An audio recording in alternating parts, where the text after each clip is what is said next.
Spiritual tourism conclave का आयोजन किया जा रहा है, जहां सीएम डॉक्टर मोहन यादव मौजूद हैं। मोहन यादव जी का और शुक्ला जी का, जो कि हमारे प्रिंसिपल सेक्रेटरी टूरिज्म है, और सारे जो गवर्नमेंट के यहाँ पे तमाम ऑफिसर्स आज यहाँ पे आए हैं, पूरी गवर्नमेंट का PSCCCI की तरफ से बहुत बहुत धन्यवाद करता हूँ। Thank you very much. धन्यवाद आदरणीय डॉक्टर रंजीत मेहता जी। देवी सचिवों, मंच पर दो महत्वपूर्ण उपस्थितियां हम रेखांकित करना चाहेंगे। हमारे इस उज्जैन के माननीय प्रभारी मंत्री श्री गौतम कटवाल जी और हमारे माननीय विधायक श्री रंजन कालूगेड़ा जी भी उपस्थित हैं। हम आदरणीय डॉक्टर रंजीत मेहता जी से निवेदन करते हैं उनका भी अभिनंदन स्वागत करें। देवी सचिवों, जब उज्जैन के आध्यात्मिक सांस्कृतिक पर्यटन की बात आती है, उसकी समृद्धि की बात आती है, तो एक समावेशी नेतृत्व हमें दिखाई देता है। माननीय मुख्यमंत्री डॉक्टर मोहन यादव, माननीय प्रधानमंत्री जी के सबका साथ, सबका विकास और सबका विश्वास, इस बुनियाद पर मध्य प्रदेश को एक सशक्त नेतृत्व प्रदान कर रहे हैं। और उसी क्रम में ये दो महत्वपूर्ण उपस्थिति आदरणीय अनिल जैन जी की, आदरणीय गौतम कटवाल जी की हमारे साथ बन रही है। बहुत बहुत स्वागत आपका PSD चैम्बर ऑफ कॉमर्स और मध्य प्रदेश पर्यटन बोर्ड की ओर से। देवी सचिवों, डॉक्टर रंजीत मेहता जी ने आपको अपने शुभारंभ वक्तव्य में कई सारी जानकारियां दी, लेकिन इसमें एक और महत्वपूर्ण पहलू जोड़ने के लिए हम आदरणीय श्री संजीव अग्रवाल जी को आप सबके बीच आमंत्रित करना चाहेंगे। PSD chamber of commerce Madhya Pradesh chapter के अध्यक्ष हैं आदरणीय श्री संजीव अग्रवाल। 3300 नहीं आ रही ना, तो नमस्कार। आज एक अलग अनुभूति है। उज्जैन की नगरी में हम महाकाल की नगरी में बैठे हैं और जो महाकाल के सबसे बड़े भक्त डॉक्टर मोहन यादव साहब के साथ बैठे, ये गौरव है हमारे लिए। PSD चैम्बर के अध्यक्ष की तरफ से मैं आप सबका स्वागत करता हूं, वंदन करता हूं, अभिनंदन करता हूं। साथ में हमारे देश के जो पूरे पर्यटन और संस्कृति को चला रहे हैं, गाइडेंस दे रहे हैं, जिनके मार्गदर्शन हो रहा है, डॉक्टर गजेंद्र सिंह शेखावत सर का स्वागत करते हैं, वंदन करते हैं, अभिनंदन करते हैं।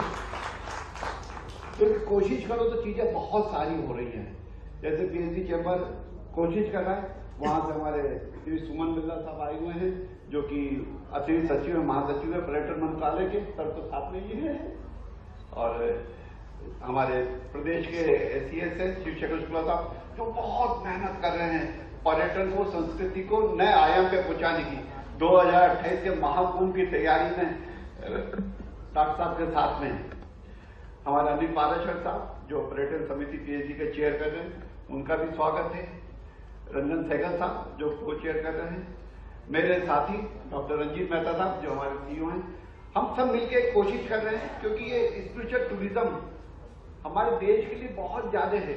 हम पहचाने जाते थे आज 2000, 2500, 3000, 5000 साल पहले गीता जी हमारे यहाँ कही गई थी, वही स्पिरिचुअल टूरिज्म है। उसको दोबारा जागृत करना है। कुछ बीच के 200-300 सालों में हमने बहुत सारा लॉस कर दिया था, और तुम्हारे अंदर तो अध्यात्म था, उसको दोबारा कैसे कराया जाए, पूरे विश्व को कैसे बताया जाए, वो बताने का हम हमारे मुख्यमंत्री महोदय के निर्देशन में हम बहुत सारी चीजें कर रहे हैं।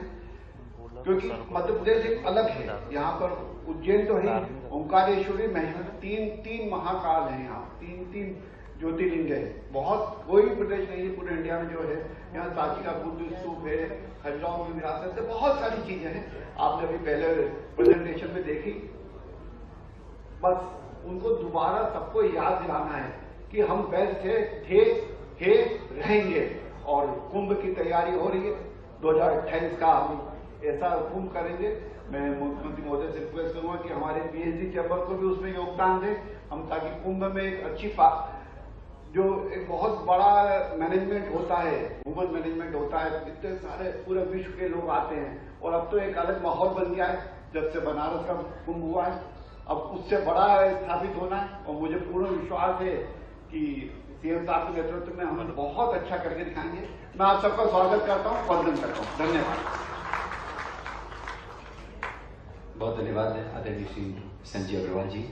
देवी सचिवों, आध्यात्मिक पर्यटन के क्षेत्र में अपने नए प्रकल्पों और नवाचारों के साथ सक्रिय हैं आदरणीय श्री अनिल पाराशर जी, हमारे बीच उपस्थित हैं।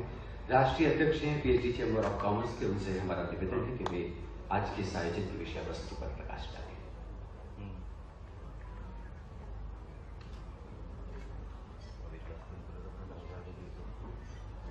यादव सर, पूरी टूरिज्म इंडस्ट्री के आप चाहते हैं अभी Shri Gajendra Singh Shekhawat ji, honourable minister of tourism and culture, minister Mukesh Agrawal ji, mister Anil Jain ji, mister Dhira गौरव,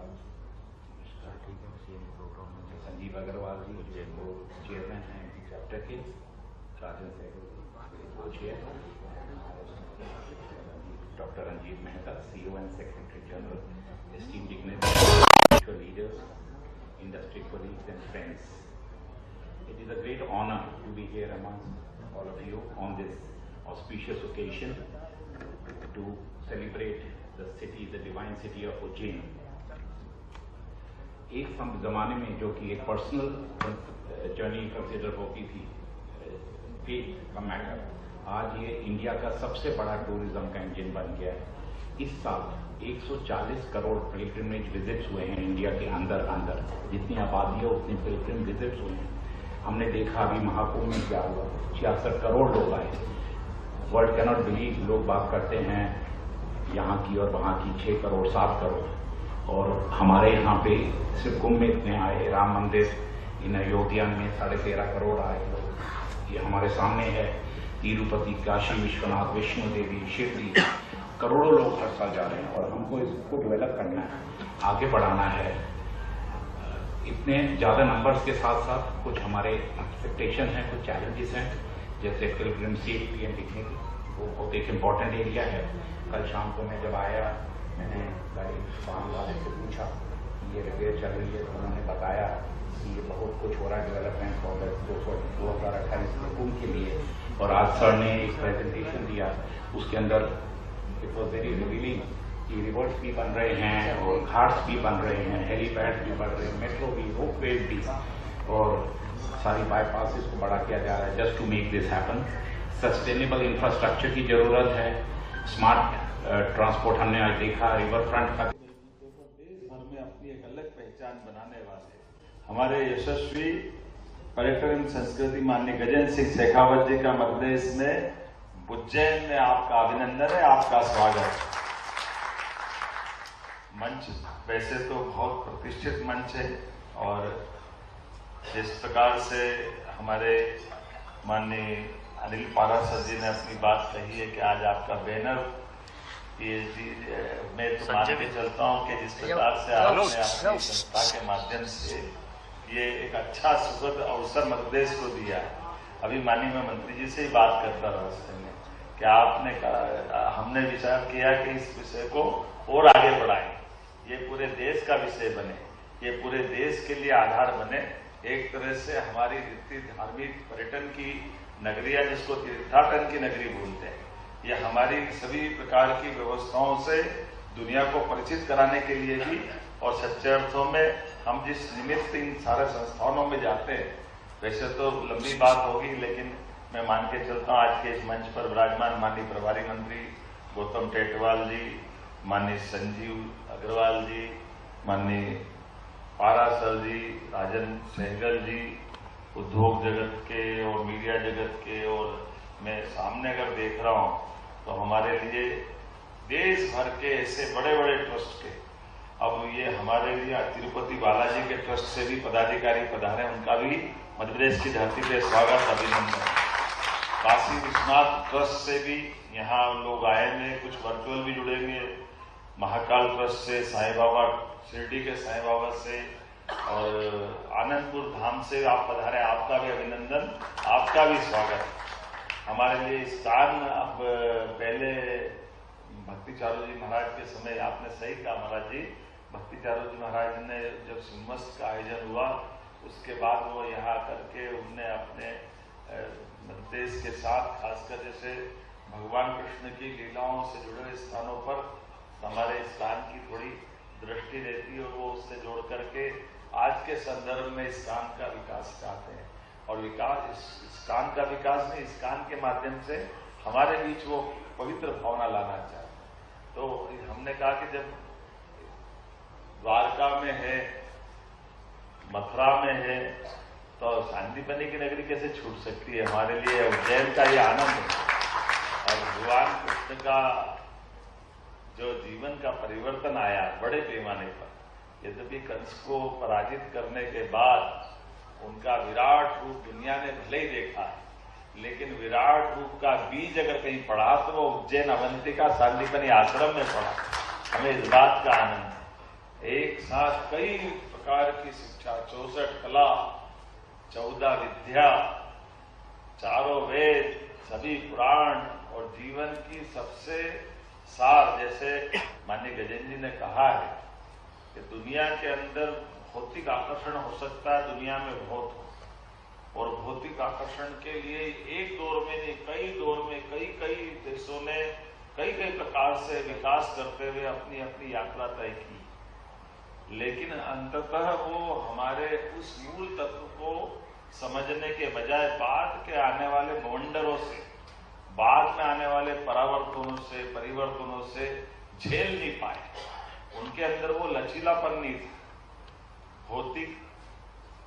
भौतिक के बाद शरीर, मन, बुद्धि, अलग अलग प्रकार से वो अपने विकास की यात्रा के पड़ावों को, इनके साथ आखिरी में आत्मा के लिए जब विचार करने की विषय आया, तो शरीर, मन, बुद्धि के साथ आत्मा का विचार अगर होगा तो इस मनुष्य जगत में ये गारंटी से कह सकता हूं कि आत्मा के विकास के लिए हिंदुस्तान के अलावा कोई जगह नहीं मिलेगी जहां वो अपने इस पूरे शरीर के समुच्चय का सब प्रकार से इसके अंदर उमड़ते घुमड़ते प्रश्नों के उत्तर अगर ढूंढने आएगा तो उसको हमारे देश से संबंध आना पड़ेगा। और ये बात में गौरांग स्वरूप जी के माध्यम से आपने महाराज जी ने भी रखी है कि आज भी ये बात सही है कि हमारे देशों की सीमा हो सकती भौतिक रूप से राजसत्ताओं के माध्यम से, हमारी सीमाओं की सीमा है, लेकिन जो हमारी आध्यात्मिक सीमा है, आप पर्सिया, ईरान की बात बिल्कुल आपने सही कहा कि गुरु नानक जी ने वहां तक अपनी यात्रा की है, और जब बौद्ध धर्म के बामियान की प्रतिमाओं पे तोप के गोले जब अफगानिस्तान में चल रहे थे, तो वो प्रतिमा पे नहीं, हमारे सबके कलेजे पे चल रहे थे। हमारी अंदर में वो भावनाओं के आधार पर एहसास हो रहा था कि कहां तक हमारा सांस्कृतिक रूप से ये हिंदुस्तान था, और ये परिस्थितियों के कारण से, लेकिन आज सीमाओं के आधार पर कटास राज मंदिर हम अलग नहीं कर सकते। हमको वही आनंद आता है जब हमारी 51 शक्तिपीठ में ढूंढेंगे तो शक्तिपीठ हमको वहां ले जाता है। राजसत्ताओं की सीमाएं बनती बिगड़ती रही, लेकिन ये इसी कारण से हमारी सांस्कृतिक एकता भी रही। और हमारे देवालय ये केवल देवस्थान की पूजा का केंद्र नहीं। अगर हम बाबा महाकाल के मंदिर की कल्पना कर लें, अब तो बाबा महाकाल के मंदिर में महालोक के आधार पर, मेरे को लगता नहीं कि शायद मैं गलती नहीं कर रहा हूं, तो लगभग 1000 बीघा में कोई मंदिर हो सकता है बाबा महाकाल के बारे में। मुझे नहीं मालूम है कि कोई और मंदिर हो, लेकिन 1000 बीघा का हमारा पूरा महारुद्र सागर सहित पूरा कैंपस, और उस पूरे कैंपस के अंदर की जो मंदिर की स्थापत्य की भी 250 साल पुरानी ये 3 तल की उसकी बनावट, जिस बनावट के बलबूते पर उसके अंदर क्या क्या बताया गया है, वो भी स्थापत्य के उदाहरण हमको दोबारा बोलूंगा तो लंबा हो जाएगा। लेकिन अगर हम पूरे देवालय के अंदर भगवान का खुद का घर देखें कि भगवान का क्या है, तो भगवान का वो 15 बाई 15 के जो गर्भगृह है, उसी में तो वो अपना आनंद के साथ बैठे। बाकी तो सब हमारे लिए है, ये हमारी संस्कृति है हजार साल से, कि जहां कहीं रंग मंडप है, कहीं कोई अलग प्रकार की रचनाओं के लिए बना है, कहीं जल कुंड है, कहीं ज्ञान चर्चाओं के लिए अपना अलग से कोई संग्रहालय है, कहीं अपने इतिहास की जानकारी के लिए हिस्ट्री का अपना कोई अलग प्रकार का संस्थान है, कहीं लाइब्रेरी है, कहीं पौधशाला है। ये अलग अलग प्रकार की हमारी पूरे साल की चलने वाली गतिविधियों का वो प्रांगण भी यहाँ, ये महाकाल से तात्पर्य हर एक देवालय में मैं देख रहा हूँ। और केवल देवालय में मूर्ति नहीं, हमारे यहाँ तो कोई मूर्ति की भी जरूरत नहीं, अंदर में आत्मा से परमात्मा, ये जो सरल भाव है। इसलिए आनंदपुर साहब में भी देखो तो क्या आनंद आ जाता है, ऐसा लगता है कि जीवन धन्य हो गया। इतना भव्य मंदिर अशोक नगर में आपको ले चलूंगा माननीय मंत्री जी, पिछले समय प्रधानमंत्री जी आए थे देखकर, और आपके माध्यम से मंदिर के उत्कृष्ट उदाहरण में से ये भी प्रकट होगा कि देवालय के उस देवालय में निरंकारी भाव से आपने आत्मा से परमात्मा की यात्रा के बलबूते पर अपने गुरु महाराज के माध्यम से वो संस्थान को शुरू किया, लेकिन उस कैंपस के अंदर मेरे ख्याल लगता है कि 10,000 बीघा से बड़ा कैंपस है, जहां खेती किसानी कैसे करना चाहिए वो खेती किसानी सिखा रहा है। और खेती किसानी के साथ में आप ये जो बंट छकू आपने कहा, वास्तव में भंडारा साथ में भोजन परमात्मा ने सबके भाग्य में दिया, लेकिन जियो और जीने दो के साथ खाओ और खाने दो का भगवान का जो प्रसाद के रूप में भोजन लेते हैं। क्योंकि ये बात सही है कि हाँ, हमारे यहाँ खाना को बुलाना ये भी अपराध माना जाता है, क्योंकि खाना जैसे ही कहते हैं ये खाना हमारा शब्द नहीं, हमारे यहाँ भोजन का शब्द है। भगवान को भोग लगे और भोजन पाओ, ये हमारी संस्कृति है हजारों साल। ये अपने पवित्र भाव हम हरेक को अपने पास की इन व्यवस्थाओं में मिलजुल करके प्रकृति के साथ चलने की जो हमको परमात्मा ने ललक लगाई, उसी से तो कदम कदम पर हमारे हर दौर के हर संत ने अपनी परिक्रमा करते हुए, पदयात्रा करते हुए, अपनी यात्रा करते हुए जिस प्रकार से उन्होंने अपना जीवन दिया।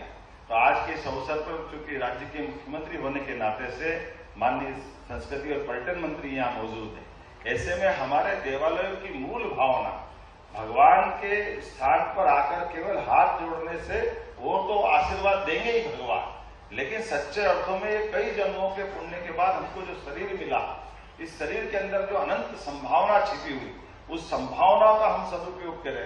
हमारी संभावनाओं के आधार पर उस संस्थान से जुड़ करके हम नगर का भला कैसे करें, प्रदेश के अंदर उसकी उपयोगिता बाकी तरह से। तो कई ट्रस्ट है जो कोई मेडिकल कॉलेज चलाता है, कोई हॉस्टल चलाता है, कोई वृद्ध आश्रम चलाता है, कोई हॉस्पिटल के साथ वो दूसरे प्रकार की गतिविधि चलाता है। तो ये जो सभी प्रकार की सामाजिक उत्तरदायित्वपूर्ण गतिविधियों चलाने के लिए पूरे देश के ऐसे संस्थानों को मिला करके पर्यटन के भले ही बैनर हो, लेकिन पर्यटन के साथ में तीर्थाटन की भावना के आधार पर मनुष्य मात्र का, समाजों का, प्रदेश का भला कैसे हो जाए, ये जो पूरी कल्पना की गई है, उस कल्पना का हमारा ये आधार है अपना ये आज की इस कार्यक्रम की मूल रचना। और इसीलिए कल्चर मिनिस्ट्री से कहा कि आज इस बैनर के माध्यम से हम बैठे हैं, तो इस बैनर को और बढ़ाने की आवश्यकता माननीय मंत्री जी ने कहा है कि हम बार बार बैठेंगे, पूरे देश के सामने मॉडल खड़ा करेंगे और हर एक राज्य के अंदर ऐसे बेहतर से बेहतर जो संस्थान है उनकी विकास की कौन कौन सी अच्छी बातें वो आपस में शेयर करेंगे, आपस में चर्चा करेंगे, एक दूसरे के साथ बांटेंगे। उन सारी बातों को लेकर कैसे हम अपने को इस तरह से और समृद्ध हो सकते हैं। और ये इसलिए ज्यादा जरूरी कि यशस्वी प्रधानमंत्री के नेतृत्व में जोरदार अभिनंदन माननीय नरेंद्र मोदी जी का करें, जिन्होंने ये दृष्टि दी हमें। आप बताइए, बनारस को कई साल पहले से आते थे और अहिल्या माता ने हमारे इंदौर से जाकर के, वो अहिल्या माता ने उस काल में जब बहुत कठिन काल और उनकी तो केवल 5 जिले की सत्ता थी, लेकिन उन्होंने यहाँ दृष्टि दी कि बनारस में भी पूजा करने के लिए अहिल्या माता ने बनारस का आज मंदिर हमको उपलब्ध कराया। भगवान के उसी मंदिर में आज भी पूजा हो रही है। ठीक है, वो पुरानी उस घटना के बाद और भी कुछ चीजें जुड़ रही है, वो अपन देखेंगे। विक्रमादित्य का 2000 साल पहले का मंदिर जो ध्वस्त हुआ, वो राजा विक्रमादित्य ने 2000 साल पहले बनाया था। 84 काले कसौटी के खंभा वाला मंदिर जो बाद में बाबर के समय ध्वस्त हुआ था, अब तो सुप्रीम कोर्ट के निर्णय से बना। तो ये जो हमारी मूल स्थापत्य की बड़ी बड़ी अट्टालिका, माननीय मंत्री जी कभी मौका पड़ेगा तो दिखाना चाहूंगा। मैं तो लोकतंत्र के लिए भी मध्य प्रदेश के अंदर की दोनों प्रकार की उदाहरण बने।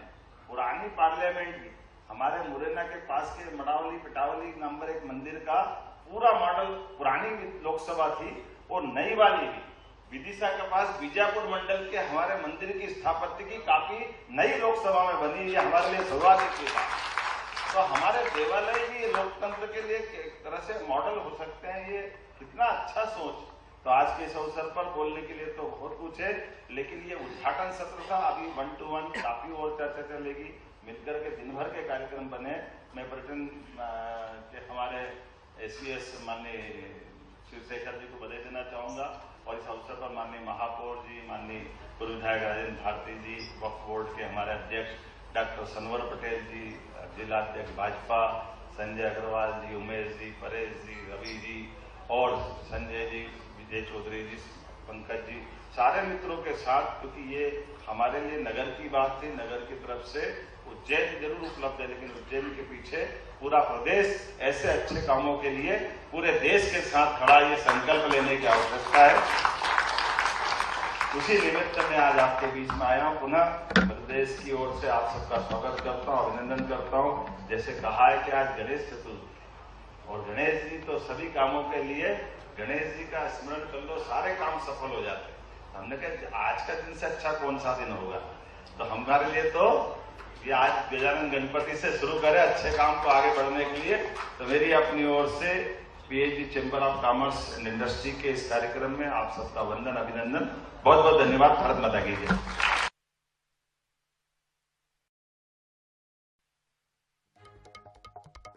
मुख्यमंत्री डॉक्टर मोहन यादव संबोधित कर रहे थे। केंद्रीय मंत्री गजेंद्र शेखावत भी मौके पर मौजूद हैं और कार्यक्रम के दौरान उन्होंने कई बड़ी बातें कही और रूमैनिट का शुभारंभ आज हुआ है। द्वितीय वैश्विक आध्यात्मिक पर्यटन सम्मेलन है, जहां पर उज्जैन में जिस तरीके से महाकाल मंदिर का विस्तार हुआ है उसको लेकर भी उन्होंने खुशी जाहिर की।